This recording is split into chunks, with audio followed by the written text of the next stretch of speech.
Γεια λέγε Αντρέα, πώς τη βλέπεις τη φορά?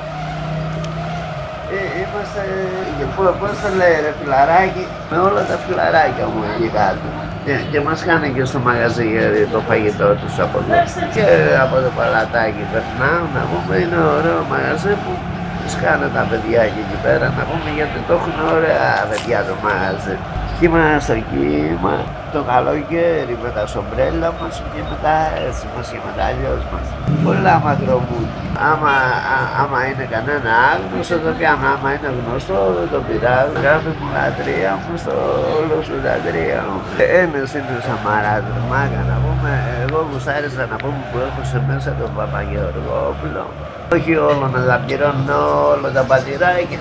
Εσόδια όπως εντάξει ο Βλαστός, ο Μαγκάκη, φιλαράκι.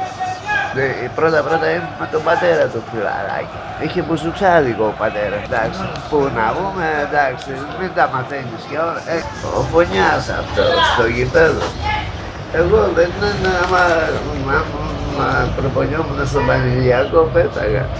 3 γυναίκες έχω ρε μάγκα, δεν έχω μία.